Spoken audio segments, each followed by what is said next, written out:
이스라엘 민족의 역사적 과제 중에 하나는 남북의 분열과 분열에 따른 역사적 민족적 갈등이었습니다. 그런데 그것은 어쩌면 오늘을 한반도에서 살고 있는 우리 민족의 역사적 과제와 흡사하게 닮은 꼴입니다. 이스라엘이 남과 북으로 갈라지면서 북왕국의 오므리 왕, 이 사람은 BC 885년부터 874년까지 북이스라엘의 왕이었는데 그가 산지를 사들여요. 세메르라는 사람의 산지를 사들이고 그의 이름을 따서 세메르에서 사마리아라는 도시를 만들었고 그 주변 지역을 포함한 땅을 사마리아 땅으로 부르기 시작한 것입니다. 오므리의 아들이었던 아합 왕은 강력한 통치자로 등극하면서 그 후 100년 이상 이 사마리아 땅이 북이스라엘의 난공불락의 수도가 됩니다. BC 722년 저 북쪽에 있었던 아수르에 의해서 북이스라엘이 점령당하고 멸망당하자 아시리아의 통치자는 여러 지역에서 온 식민지 사람들을 사마리아로 이주시켜 사마리아인들을 유대인들이 혐오하는 그런 혼혈 민족이 되게 한 것입니다. 하지만 그 이전부터 벌써 솔로몬 왕 이후에 이스라엘이 북과 남과 북으로 갈라지면서 이 남과 북 사이에는 뿌리 깊은 민족적 갈등이 지속적으로 심화되어 왔던 것입니다. 종교적으로 사마리아 사람들은 아합 왕 통치 시대에 바알 숭배에 깊이 빠졌고 또 여호와 신앙, 야훼 신앙을 가진 사람들조차도 모세 오경만을 인정하고 일체의 선지서를 인정하지 않았습니다. 그리고 그들은 아브라함이 독자 이삭을 제물로 바치려고 했던 산이 저 예루살렘에 있는 성전산이 아니고 사마리아에 있는 그리심 산이 바로 그 산이라고 주장했고 유대인들이 그리심 산이 아닌 사마리아에 있는 그 산이 아닌 실로 땅에 하나님의 성막을 지으면서 하나님의 진리는 남쪽 유대 사람들에게서는 하나님의 진리가 떠났다고 주장을 해왔습니다. 이런 정치적인 이유에 덧붙여진 종교적인 이유로 이스라엘과 사마리아 사람, 근데 사마리아 사람이 오늘날로 말하면 팔레스타인이에요. 이 팔레스타인 혹은 이스라엘 남북의 반목과 갈등은 역사적으로 심화되어 왔던 것입니다. 지금도 여러분이 이스라엘 성지순례에 가시면 사마리아 땅은 마음대로 못 들어가요. 유대 정부에 속하지 않고 아직도 팔레스타인 통치 지역이어서 특별한 허가를 받아야 사마리아 땅으로 출입하는 것이 가능하고 사마리아 사람들은 예루살렘에 올 수가 없습니다. 특별한 허락을 받지 않으면 올 수가 없습니다. 예수님 당시에도 요한복음 4장에 보면 대부분의 유대인들은 사마리아 땅을 통과하고 있는 것을 피하고 있었던 것으로 보여집니다. 우리는 지난 시간 변화산상의 사건에서 예수님이 모세와 엘리야와 더불어 나타나셔갖고 자신의 사명을 이 땅에서 완수하기 위해서는 마지막 별세 사건이 기다리고 있다는 것을 말씀하고 있는 것을 보았습니다. 자, 이제 그분의 별세를 위해서 그분이 즉 메시아 되시는 예수님이 가셔야 했던 도시가 예루살렘이었습니다. 그래서 본문 51절은 이렇게 시작됩니다. 같이 한번 읽겠습니다. 시작. 예수께서 승천하실 기약이 차감해 예루살렘을 향하여 올라가기로 굳게 결심하시고 예루살렘에서 그분이 경험하게 될 고난을 예측하셨기 때문에 예루살렘에 가기 위해서 그분에겐 굳은 결심이 필요했어요. 굳게 결심하시고 가셨다 그랬습니다. 그런데 문제는 저 위에 있던 북방의 갈릴리 지역에서 남쪽 예루살렘으로 쉽게 가기 위해서는 사마리아를 통과하셔야만 했었던 것입니다. 본문의 52절에 보면 예수님의 제자팀이 사마리아로 선발대를 보냅니다. 그래서 메시아 되시는 분이 통과할 텐데 당신들이 잘 이 메시아 되시는 랍비 선생님을 잘 영접하시겠는가라는 타진을 하게 됩니다. 자, 결과가 뭐예요? 53절입니다. 본문 53절 같이 읽겠습니다. 시작. 예수께서 예루살렘을 향하여 가시기 때문에 그들이 받아들이지 아니하는지라. 그들이 누구예요? 그들이 사마리아 사람들이에요. 사마리아 사람들이 예수님의 제자들을 받아들이기를 거부했다는 것입니다. 그러자 예수님의 제자 가운데 두 제자 야고보와 요한이 흥분을 했습니다. 뭐라고 그러십니까? 자, 54절에요. 두 제자의 말입니다. 다 같이 읽겠습니다. 시작. 주여, 우리가 불을 명하여 하늘로부터 내려 저들을 멸하라 하기를 원하시나이까? 자, 이 흥미로운 사건이 오늘날 여전히 남북 대치의 상황 속에서 6.25 기념주의를 맞이하고 있는 우리 민족에게, 그리고 우리에게 시사하고 있는 레슨은 무엇이겠습니까? 그 첫째는 북녘 땅 사마리아와의 평화를 위해서 기도해야 한다는 사실입니다. 자, 오늘 본문에서 예수님의 제자들인 야고보와 요한은 공공연하게 북사마리아 사람들에 대한 적대감과 분노를 드러내고 있지 않았습니까? 하늘에서 불을 내려 저들을 다 멸망시킵시다 라는 것이 제자들의 생각이었습니다. 여러분, 1950년 한국 6.25 전쟁 당시 소위 북에 의한 남침을 경험한 이 땅의 많은 해방 이후 시대, 베이비 붐 시대라고 그러죠. 저도 그 시대에 속하는 사람인데, 자, 이런 사람들은 예수님의 제자들의 이 요청을 공감할 만합니다. 북의 남침에 대한 당시의 남한 민중들의 공통된 집약된 언어는 옛날에 그걸 우리가 많이 구호로 삼았어요. 북진 통일, 그 다음에 멸공이라는 구호로 우리의 분노를 드러내고 있었습니다. 이제는 거의 사라졌고 아무도 부르지 않지만 제가 중고등학교 되기까지, 초등학교를 지나서 올 때까지도 6.25 기념 노래가 자주 불리워졌습니다. 사실 6.25 이 기념 노래는 기독교인 시인 박두진 선생에 의해서 작사된 그런 노래인데 지금 생각하면 살벌해요. 아마 여기 좀 저하고 연배가 비슷한 혹은 그 이상 되시는 분들 아마 6학년까지는 다 기억을 할 거예요. 그죠?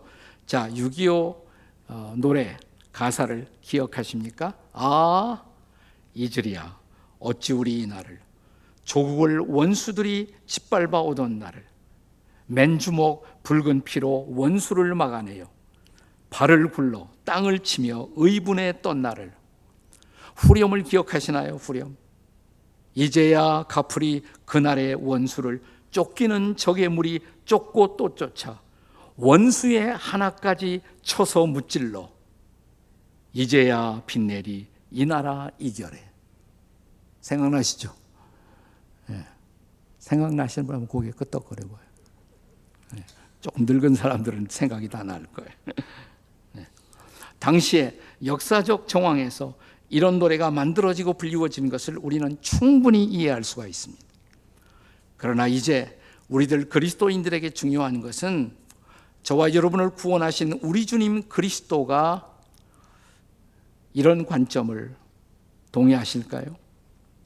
또 우리 주님은 우리 민족에 대한 어떤 기대를 갖고 계실까요? 자, 오늘 본문에서 예수님을 박대하고 있었던 북사마리아 사람들에게 표출된 제자들의 분노. 근데 이 분노에 대해서, 그러니까 하늘에서 불을 내려 싹 그냥 다 없앱시다 라는 말에 대해서 예수님이 동의하셨어요? 안 하셨어요? 안 하셨다는 것입니다. 동의하지 않으셨다는 것입니다. 네. 55절 보세요. 55절 같이 읽겠습니다. 시작. 예수께서 돌아보시며 꾸짖으시고 그랬어요. 자, 우리에게 손해를 입힌 상대, 곧 원수에 대한 복수는 또 다른 전쟁을 초래할 수밖에 없습니다. 예수님은 이런 복수 혹은 또 다른 전쟁은 결코 그분의 뜻이 아님을 밝히신 것입니다. 복수는 복수를 낳고 전쟁은 전쟁을 낳습니다. 이미 살펴본 말씀에서 예수님은 원수를 사랑하고 선대하라고 가르치지 않았습니까? 그것이 원수에 대한 궁극적인 승리예요. 원수를 용서하고 선대하는 것이 원수에 대한 그리스도인다운 복수라는 것입니다. 자, 우리 예수님은 따라서 원수들에 의해서 그분 자신이 십자가에 달리시면서도 용서의 기도를 드리시고 또 용서를 부탁하신 주님이 아니십니까? 우리가 한반도에서 또 다른 전쟁의 비극을 또 한 번 초래하지 않기 위해서 우리의 선택은 딱 하나밖에 없어요. 예수님 따르는 거예요. 예수님의 길을 따르는 것입니다. 그것은 이념의 문제가 아니에요. 여러분이 그리스도인이라면 내가 진보냐 보수냐 하나도 중요하지 않아요. 여러분이 그리스도인이라면 그리스도를 따라야 마땅하지 않습니까? 자, 그렇다면 우리는 단순히 북에 대해서 복수하지 않고 용서한다, 거기에서만 그쳐서도 안 됩니다. 우리는 주님의 가르침을 따라 평화의 길을 모색할 수 있어야 합니다. 자, 예수님이 산상수훈의 팔복을 가르치시면서 7번째 복, 생각나세요? 7번째 복, 화평케. 그 대목 같이 한번 읽어보세요. 화평하게 하는 자는 복이 있나니 그들이 하나님의 아들이라 일컬음을 받을 것이며. 여기 화평하게 하는 자란 말이 영어 성경에 보시면 peace makers 이렇게 되어 있어요. peace makers. 그러니까 평화를 기다리는 자가 아니에요. 평화를 만들어야 돼요. 적극적으로 평화를 만드는 자가 되어야 한다는 것입니다. 물론 북녘 땅 사람들은 아직도 남침에 대한 그들의 전략을 공식적으로 포기하지 않았습니다. 그래서 우리는 안보를 강화해야 돼요. 계속해서 북녘 땅을 경계할 필요가 있습니다. 그러나 그렇게 하면서도 우리는 여전히 한반도 평화를 만드는 그 사명을 감당해야 한다는 것입니다. 전쟁이나 대결은 언제나 어디서나 하나님의 뜻이 결코 아니라는 것입니다. 자, 우리 예수님 자신이 박대를 받으면서도 사마리아를 향한 평화의 걸음을 포기하지 않으셨던 그 주님의 발걸음을 따라 우리도 평화를 만드는 자들이 될 수 있기를 주의 이름으로 축복합니다. 사마리아를 어찌하오리까? 이게 오늘 설교 제목이에요. 사마리아를 어찌하오리까? 자, 오늘 이 첫 번째 레슨의 대답은 뭡니까? 한반도 사마리아, 즉 북과의 관계에서, 북녘 땅과의 관계에서 평화가 오도록 기도하는 저와 여러분이 되시기를 주의 이름으로 축원합니다. 사마리아를 어찌하오리까? 북과의 평화를 만듭시다. 이게 대답이에요. 여러분 대답해 봐요. 제가 질문하면 사마리아를 어찌하오리까? 아침 안 먹고 오신 것 같아요. 네. 안 먹으신 분이 많을 거예요. 점심 기다리시죠? 자, 점심 먹을 걸 기대하면서 힘을 내서 제가 다시 묻습니다. 사마리아를 어찌하오리까?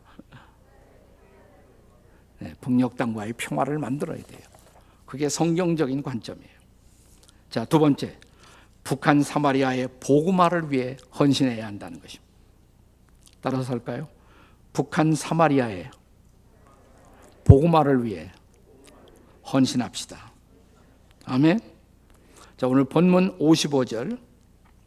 자, 예수님께서 사마리아 땅에 불을 내려 멸하기를 청하는 당신의 제자들을 꾸짖으셨다 그랬어요. 그런데 여러분이 가진 성경책 가져오신 분은 잘 보시면 이 55절에 그 아래, 성경 아래 어떤 사본에는 하고 성경이 사본이 많이 있어요. 카피하는. 그러니까 오늘 우리가 가지고 있는 이 성경 말고 또 다른 성경 사본에는 자, 어떻게 쓰여 있다고 그랬어요? 이렇게 첨부되어 있어요. 그러니까 여러분 성경 지금 가지신 분은 거기에 맨 아래다가 어떤 사본에는 하고 쓰여 있는 성경 가져오셨으면 이건 좋은 성경 갖고 있는 거예요. 근데 성경에 아무것도 안 쓰여 있으면 그건 성경 공부하기 좋은 성경이 아니란 말이죠. 자, 가져오신 분은 같이 읽어보세요. 이르시되, 시작. 이르시되 너희는 무슨 정신으로 말하는지 모르는구나. 인자는 사람의 생명을 멸망시키려 온 것이 아니요 구원하러 왔노라. 아멘. 그러니까 불을 내려 멸망합시다. 예. 그럼 우리 중에 어떤 사람이 아멘 할 수도 있어요. 아마 나이 많은 중에는 지금도 아멘 하는 사람이 있을 거예요.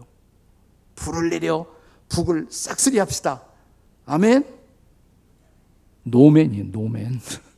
아멘 하시면 안 돼요. 아멘. 예수님 뭐라고 했어요? 너희들 무슨 정신으로 그런 소리 하고 있니? 인자는, 나는 말이야, 이 땅에 멸망을 위해서 온 것이 아니라 무엇을 위해서 왔다?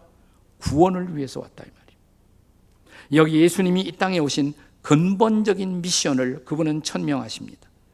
그분은 사마리아 땅의 영혼들을 포함한 인류의 구원을 위해 오셨다는 것입니다. 여기 예수님은 어떤 감정에 의해서 인생을 사신 것이 아니라 그분은 사명에 의해 인생을 사신 것을 알 수가 있어요.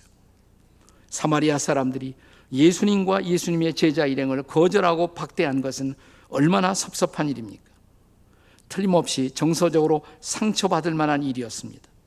그러나 예수님은 이런 정서적 이끌림만으로 인생을 살지는 않으셨습니다. 더 중요한 것은 사명이었습니다. 그것은 그 땅에 자신을 박대한 그 땅의 사람들에게도 복음이 전파되어야 한다는 것이었습니다. 요한복음 4장은 이런 예수님의 사마리아 사람들에 대한 태도를 분명하게 보여주시고 있지 않습니까? 예수님이 유대 땅을 떠나 갈릴리 지역으로 오셔야 할 일이 생겼어요. 자, 요한복음 4장 3절이야 4절의 말씀, 우리가 잘 아는 말씀이에요. 한번 읽어보세요. 시작. 유대를 떠나서 다시 갈릴리로 가실새 사마리아를 통과하여야 하겠는지라. 그런데 사마리아 사람들이 혼혈 사람들의 땅이고 우상숭배의 땅이다 이렇게 생각했기 때문에 보통 유대인들은 통과를 안 하고 저쪽 지중해 쪽으로 가던가 아니면 요단강변 쪽으로 이렇게 돌아다녔어요.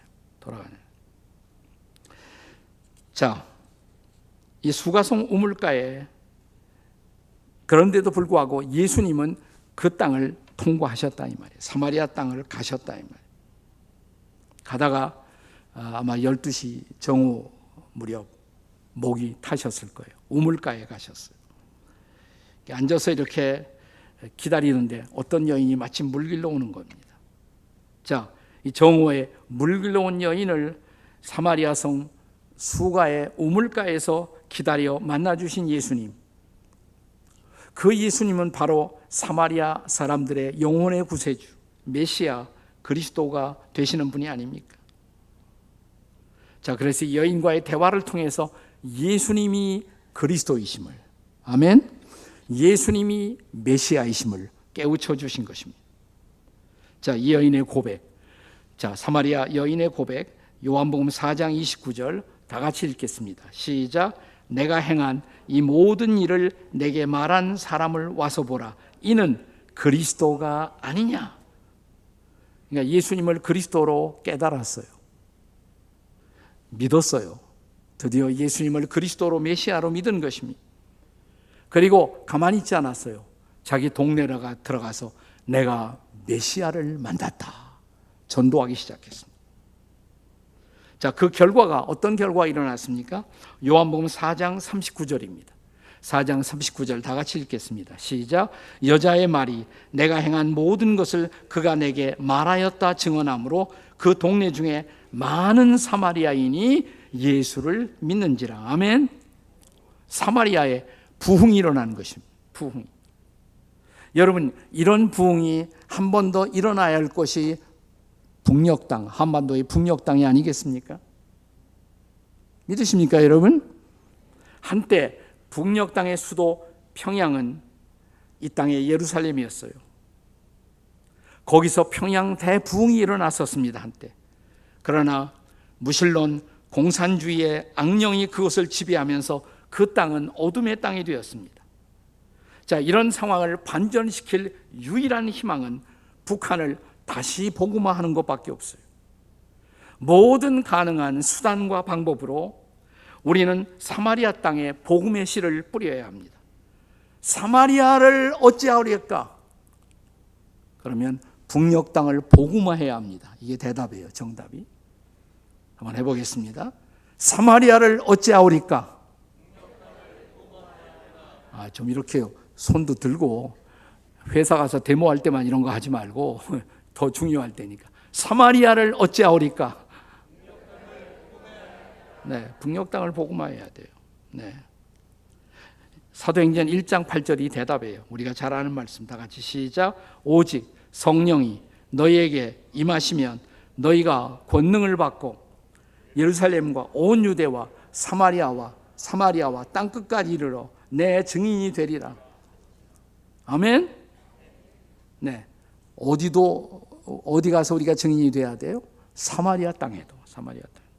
그것이 해답입니다. 그렇다면 방송으로, 문서로, 지하교회를 통해, 중국을 통해 가능한 모든 방편으로 다시 사마리아 땅에 복음을 전하는 이 책임을 감당해야 할 줄로 믿습니다. 따라서 오늘도 그 땅에, 한반도의 사마리아, 북녘 땅에 복음을 전하는 일에 헌신하는 저와 여러분이 되시기를 주의 이름으로 축원합니다. 자, 사마리아를 어찌하오리까? 세 번째 대답이에요. 세 번째는 북한 사마리아 천국화의 일꾼들을 세워야 합니다. 한번 따라서 읽어보세요. 북한 사마리아 천국화의 일꾼들을 세워야 합니다. 천국화라는 것은 하나님의 나라가 거기에 이루어질 수 있도록 일꾼들을 세워야 한다. 일반적으로 성경학자들은 누가가 예수님의 복음 이야기를 신학적으로 주제 중심으로 편집했다고 말합니다. 그렇다면 오늘의 본문 누가복음 9장 51절부터 56절까지로 끝날 수도 있는데 바로 이어지는 말씀을 제가 같이 읽었어요. 즉 누가복음 9장 57절부터 62절까지 이렇게 이 부분을 거기에 첨부한 것에 누가의 어떤 중요한 의도가 있었다고 보여집니다. 다시 말하면 사마리아 같은 복음을 전하기 어려운 지역에도 복음을 전하는 헌신된 제자들이 일어나야 한다는 것입니다. 또 앞으로 예수님이 예루살렘에 가서 겪게 될 고난, 예수님을 따라가면서 그런 고난을 두려워하지 않는 제자들이 필요하다는 것을 말씀하신 것입니다. 무엇보다 그런 제자들은 복음을 전하기 위해서는 대가를 지불하는 것을 두려워하지 않는 사람이어야 한다는 것을 말씀하고 싶어 하는 것입니다.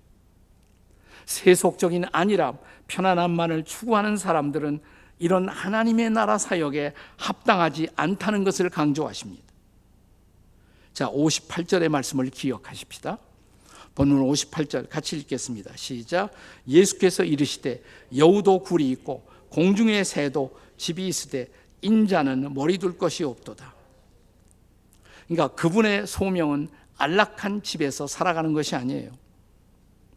따라서 그분을 따르는 제자들도 물론 안락한 것이 나쁜 것은 아니에요.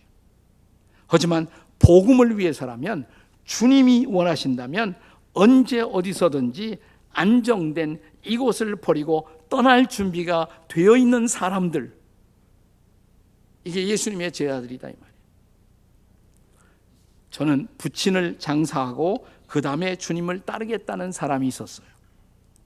자, 60절에서 예수님이 뭐라고 말씀하십니까? 다 같이 읽겠습니다. 시작. 이르시되 죽은 자들로 자기의 죽은 자들을 장사하게 하고 너는 가서 하나님의 나라를 선포하라. 네, 이 말씀을 극단적으로 잘못 해석해서 예수님은 자기 부친이 돌아가셨는데 장사할 며칠간의 시간도 주시지 않는 예수님, 이렇게 해석하시면 안 돼요. 이 제자에게는 다른 마음속에 숨겨둔 꼼수가 있었어요. 부친의 병환과 부친의 돌봄을 핑계로 예수님을 따라가는 것을 주저하고 있는 이들에게 하나님 나라가, 그 나라의 복음의 선포가 진정한 삶의 목표가 되어 있는가를 점검하도록 도전하는 메시지예요, 사실. 자, 가족과 작별의 시간을 달라고 요청하는 사람들에게도 62절에서 예수님은 어떻게 말씀하십니까? 62절 다 같이 읽겠습니다. 시작. 예수께서 이르시되 손에 쟁기를 잡고 뒤를 돌아다 보는 자는 하나님 나라에 합당하지 아니하니라. 아멘. 그러니까 가족 작별할 시간도 안 주셨다 이게 아니에요. 그런 얘기가 아니고 가족 작별을 핑계로 이 세상의 관계에 묶여서 하나님 나라의 일꾼이 되기를 주저하는 사람들이라면 내 제자가 될 수가 없다 이 말이에요. 자, 여기 공통점이 있어요. 이들의 공통점, 예수님이 말씀하신 자기를 따라오는 제자들의 공통점, 그들은 뒤를 돌아다보지 않는 사람, 그들은 앞을 바라보는 사람, 앞에 있는 하나님 나라의 미래를 향해서 계속 나아가는 사람이어야 한다는 것입니다. 우리가 한반도의 역사에서 지금까지 북한 복음화 혹은 북한 천국화를 위해서 희생하신 주의 제자들이 과거에도 적지 않았습니다. 지금도 북한 복음화에 노력을 하다가 붙잡혀가고 거기에 북한에 억류되어 있는 몇몇 선교사님들이 아직도 있습니다. 위대하신 분들이에요. 하나님은 그들을 알고 계시죠. 그러나 앞으로 북한 선교에 더 큰 문이 열리고 또 북한의 하나님 나라의 복음을 우리가 좀 더 자유롭게 전할 수 있는 기회가 올 때 우리는 그때를 대비한 일꾼들을 계속 세우고 있어야 한다는 것입니다. 어떤 사람들은 이 땅에 많은 교회당과 십자가가 있는 것을 보고 이렇게 말하는 분들이 종종 있어요. 우리 이 땅에 교회가 너무 많은 거 아니야? 교회가 너무 많은 거 아닌가? 또 왜 이렇게 신학교는 많은가 말이죠, 도대체. 교단은 왜 이렇게 많고? 그런 인상을 충분히 받을 수도 있습니다. 하지만 여러분, 북한이 만약 어느 날 갑자기 확 열린다면, 그리고 중국이 확 열린다면, 지금 중국도 최대한 복음을 제한시키면서 기독교를 박해하고 있잖아요, 중국도. 그런데 북한과 중국의 선교의 문이 갑자기 어느 날 활짝 열려버린다면, 그때 우리는 준비된 일꾼들이 없음을 한탄해야 할지 모릅니다. 미래의 북한, 그리고 한반도의 사마리아 땅을 위해 오늘 우리는 준비된 일꾼들을, 제자들을 이 땅에서 만들어내고 있는가? 이게 중요한 질문이에요. 어느 날에 활짝 열린 사마리아를 위해, 또 북한의 천국이 임할 수 있도록, 하나님의 나라가 임하도록, 미래의 북한, 한반도의 사마리아 땅을 위해서 오늘 우리는 그 나라의 복음의 일꾼들이 준비되도록, 아니 복음을 위해서는 모든 것을 내려놓을 수 있는 천국 제자들이 이 땅에서 세워지도록 준비하는 저와 여러분이 되시기를 주의 이름으로 축복합니다. 언제라도 사마리아로 달려가 그 나라를 선포할 일꾼들이 준비되어 있어야 합니다. 손에 쟁기를 잡고 뒤를 돌아다보지 않을 천국 일꾼들을 준비하는 일, 이것이 우리의 미션이에요. 우리의 사명입니다. 사마리아에 주의 나라가 임하는 영광의 그날을 위해서 우리는 북녘 땅을 위한, 중국을 위한 하나님 나라의 일꾼들을 준비하는 우리 교회, 그리고 저와 여러분이 되시기를 주의 이름으로 축원합니다.